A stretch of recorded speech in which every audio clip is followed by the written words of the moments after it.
St. John's family. It's Kelly here from my backyard for Backyard Bible Camp, our first day. And today we're talking about that God is with us wherever we go. Whether we are at home, whether we're in our living room, maybe we're on vacation, or maybe we're just like me in my tent. If you can see, this is my tent. It's nice and red. My shirt's red, so things will start to blend in. I have my sleeping bag. I've got a lantern, all sorts of different things here in my tent. And hopefully maybe you have a tent at home. You'll have to send me pictures if you did. Maybe it's a tent in your living room, which, who knows, might be a good idea. So, we talked about that God is with us wherever we go. And a tent is a safe place to go, right? When it's stormy or you're camping or you need a place to sleep, you have to go someplace that's safe, right? Something to protect you, keep you from being wet when it is raining, and to keep you out maybe from the cold, someplace to snuggle in nice and warm. So you have a tent. And so in our story for today, it talks about that God actually is our refuge. He is our safe place to go when things are stormy. So I thought I would share a story with you, but I'm wondering first if you can see my friend Jesus. Do you see him anywhere in my tent? Because we were supposed to read the story together and I'm not sure where he went. Let's see.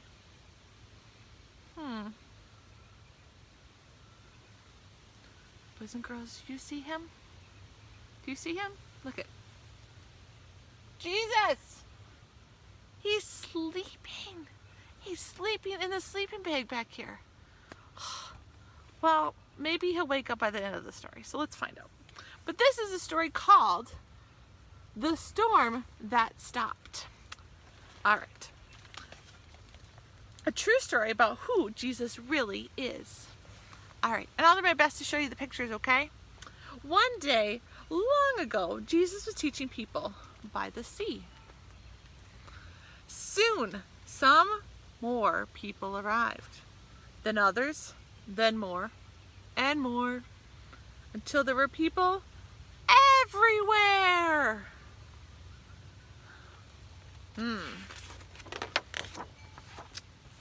The crowds were just too big. Give me some room here. We can't hear back here. No one could see Jesus, and no one could hear Jesus. Be quiet. I can't see.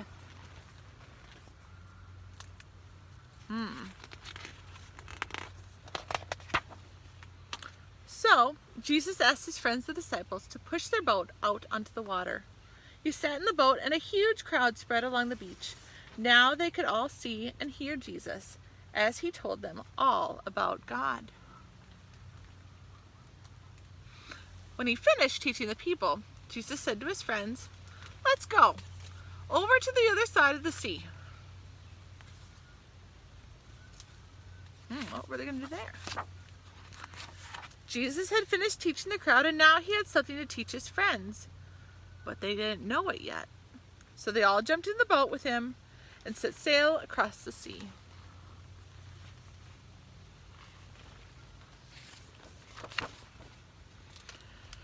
Jesus was tired, just like our Jesus. He'd been teaching the people all day, so he lay down in the back of the boat and fell asleep. It was a quiet evening. The water gently lapped against the boat, and the sun slowly set in the sky. Jesus was sleeping. The disciples were quietly talking. Then all of a sudden, what's going to happen? It's quiet. Oh no. Look at that. They were in the middle of the biggest, loudest, scariest, and most ginormous storm you can imagine. I don't know if you can see here, but look at my picture. They're all freaking out, and Jesus is in the back, snoring.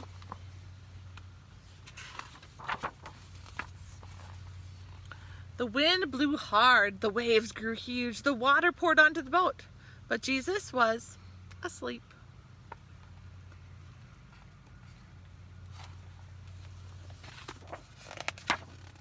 The wind blew harder, the waves grew huger, the water filled the boat, but Jesus was still asleep. Jesus! Wake up! Wake We're drowning! Don't you care? What a silly thing to say to Jesus.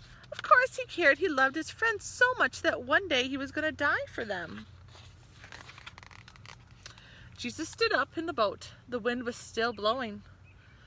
The waves were getting bigger than ever.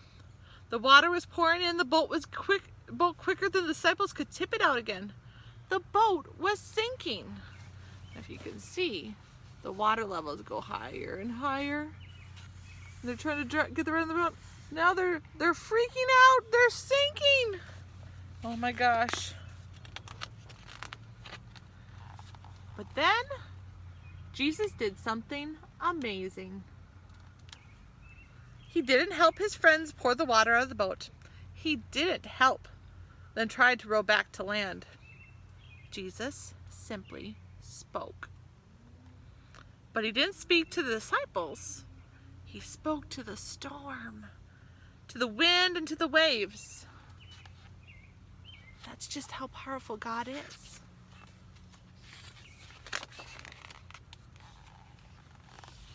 Quiet! Be still!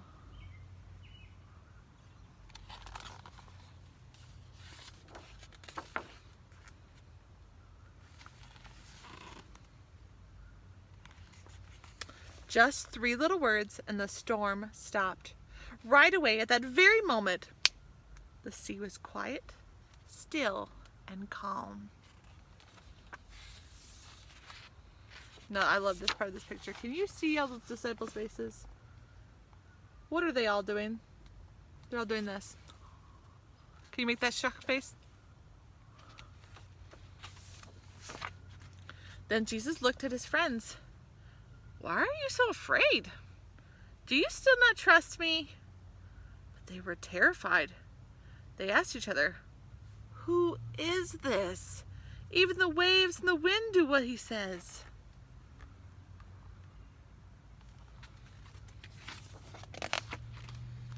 This is what Jesus wanted to teach them.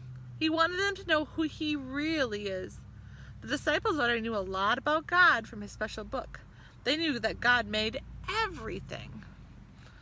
He made the world, he made the sun and the moon and the stars, and he made the sea and the wind as well. They knew that only God can tell the sea what to do, that only God can tell the wind when to blow or the waves when to crash. Only God can do these things. So if only God can do it, who's Jesus?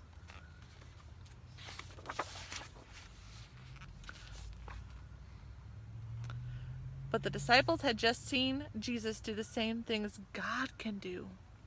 So what is the answer to the question? Who is Jesus? Do you know?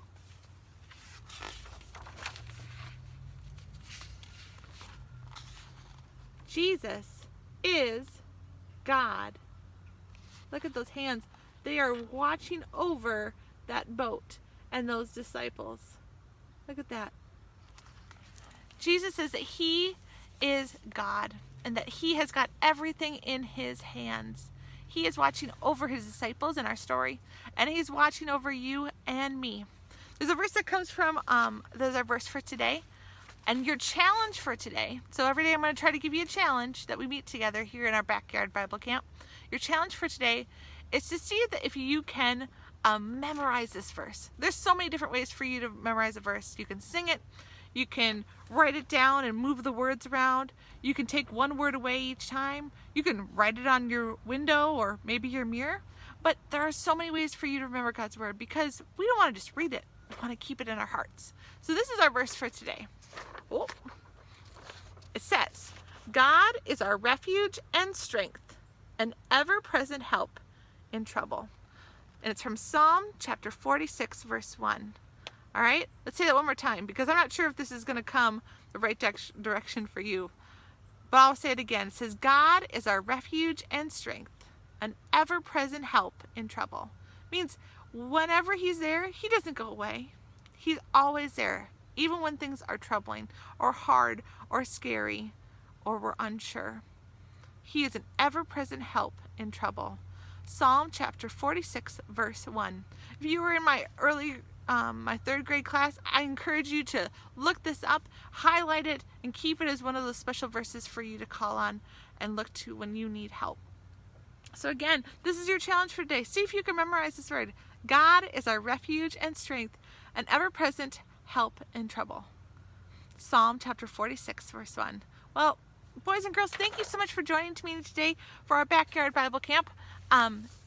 You might have found in your camp kit some stickers for today.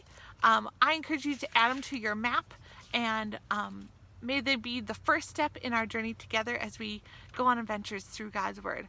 I gotta go wake up Jesus because he's still sleeping. He's still sleeping. So I will see you back here next week, and I'm so excited to find out where our next adventure takes us. So see you later. Bye.